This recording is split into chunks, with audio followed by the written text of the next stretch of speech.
السلام علیکم، میرا نام ہے سفیان بٹی اور آپ دیکھ رہے ہیں میرے یوٹیوب چینل۔ ناظرین، ایک طرف صدر عارف الوی جو کہ پورے کرپٹ سسٹم سے ٹکرا گیا، ان مشکل حالات میں بھی پورے سسٹم کے ساتھ اس نے ٹکر لے لی، صرف پاکستانیوں کے اوپر جو ظلم ہو رہا تھا اس سے وہ نہیں دیکھا گیا، اور دوسری طرف وہ لوگ جنہوں نے پاکستانیوں کی ہڈیوں سے گوشت اتار لیا، پاکستانی کے اوپر ہر طرح کا ظلم کیا، اٹھتی ہوئی معیشت کو ڈبو دیا۔ جیسے ہی ٹنیور ان کی حکومت کا ختم ہوتا ہے، حکومت سے نکلتے ہیں تو خود اپنے والد کے ملک وہاں روانہ ہو جاتے ہیں، لندن میں۔ شہباز شریف کی بات کر رہا ہوں، اس نے کون سے ظلم نہیں کیے، اور جاتے ہوئے جو آسان کر کے گیا ہے، مطلب پاکستانیوں کی آنے والی نسلوں کو بھی اس نے برباد کرنے کا منصوبہ بنایا ہے، اور اس کے بعد اپنے ملک وہ وہاں لوٹ گیا ہے۔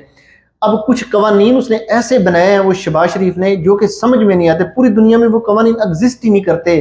ان قوانین کی وجہ سے صدر عارف الوی کو پورے سسٹم سے ٹکر لینی پڑی، اپنی جان کی پرواہ کیے بغیر، اپنے انجام کی پرواہ کیے بغیر اس نے یہ قوانین قبول نہیں کیے۔ بہت کوشش کی گئی کہ صدر عارف الوی ان کے اوپر دستخط کر دیں، جب نہیں کیے گئے تو فیک طریقے سے ان قوانین کو پاس کر دیا گیا۔ اب سب سے پہلے قانون نمبر 1 سن لیجئے گا، جو شہباز شریف کی طرف آپ کے اوپر تحفہ ہے، آپ لوگوں نے کبھی بھی بھولنا نہیں۔ اب جو پولیس آفیسرز آتے ہیں نا یا اداروں کے لوگ، ان کو اجازت کی ضرورت نہیں، عدالت سے وارنٹ کی ضرورت نہیں کسی کے گھر میں گھسنے کے لیے، کسی بھی وقت آ کر وہ آپ لوگوں کے گھروں میں گھس سکتے ہیں۔ شہباز شریف صاحب کا پاکستانیوں کو تحفہ نمبر 2 سن لیجئے جی، کون سا وہ آسان کر کے گئے ہیں۔ آرمی ایکٹ 2023 میں وہ اس بات کی اجازت دے کے گئے ہیں کہ جناب علی، اگر کوئی آپ لوگوں سے سوال کرتا ہے نا، اس قانون کا مطلب یہ ہے کہ اگر کوئی ان اداروں کے بارے میں بات کرتا ہے تو آرمی چیف صاحب کے پاس یہ رائٹ ہے، ان کے اختیار میں یہ اضافہ کیا گیا ہے کہ وہ اس کا ملٹری کورٹ ٹرائل کروا سکتے ہیں اپنی مرضی سے۔ پہلے تو عدالتوں میں جانا پڑا نا کہ ابھی ملٹری کورٹ کروائیں یا نہیں، تو شہباز صاحب یہ پاکستانیوں کے اوپر احسان کر کے گئے ہیں کہ اگر کسی پاکستانی کی بات بری لگے نا ان طاقتور لوگوں کو، تو وہ اپنی مرضی سے اس کو یہاں لا کے لٹکا دیں، قانون کے اندر اجازت دے کے چلے گئے ہیں۔ اب میں شہباز شریف کے بارے میں اور کیسے الفاظ استعمال کروں، اس کو بیکاری، بے غیرت، بے شرم نہ کہوں؟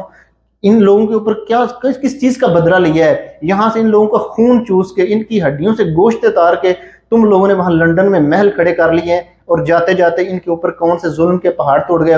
ناظرین، جب یہ سارے ظلم پہ مبنی قوانین بنا کے صدر عارف الوی کو بھیجے گئے، اس نے صاف انکار کر دیا۔ اس نے بولا یہ انسانوں والے قانون ہے ہی نہیں، کہ جنگل کا قانون ہے، یہاں یہ انسانوں کے اوپر کیسے اپلائی ہو سکتے ہیں کہ ایک ادارہ اس سے اگر کوئی سوال پوچھے گا تو آرمی چیف صاحب اپنی مرضی سے اس کو لٹکا سکتے ہیں۔ لٹکانے کا مطلب یہ ملٹری کو ٹرائل جب کروائیں تو وہاں پر لٹکانے والی بات ہوگی، ان کی مرضی آگے رحم کریں یا لٹکا دیں۔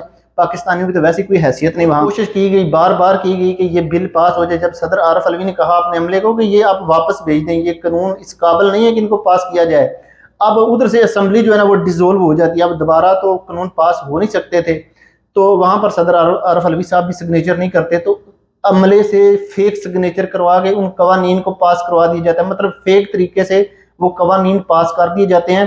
جب آج صدر عارف الوی کو یہ پتا چلتا ہے کہ وہ قوانین فیک طریقے سے پاس کر دیے گئے ہیں، تب وہ ٹویٹ کرتا ہے اور پوری دنیا کے اندر کھلبلی مچ جاتی ہے، ہلچل مچ جاتی ہے کہ ایسی کون سی طاقت ہے جس نے پاکستان کے اندر پورے سسٹم کو یرغمال کیا ہوا ہے۔ اس کی بات کیا کہ نہ کسی عدالتوں کی حیثیت ہے، نہ سسٹم کی، نہ قانون کی، نہ پاکستانی کی جو ہیومن رائٹس ہیں ان کی۔ تو ایسا ابھی ظلم چل رہا ہے ناظرین پاکستان کے اندر۔ اگر ان سے بچنا ہے تو سب کو یونائٹ ہونا پڑے گا، اس کے خلاف بولنا پڑے گا، ہر فرد واحد کو اپنا حق ادا کرنا پڑے گا، نہیں تو آپ کی آنے والی نسلیں اس کا حساب دیں گی۔ تو انشاءاللہ جیسے مزید اپڈیٹس آتی ہیں میں آپ کو وقتاً فوقتاً اپڈیٹ کرتا رہوں گا۔ اگر ابھی تک میرے چینل کو سبسکرائب نہیں کیا تو کر رہے ہیں، ملتے ہیں نیکسٹ ویڈیو میں۔ اللہ حافظ۔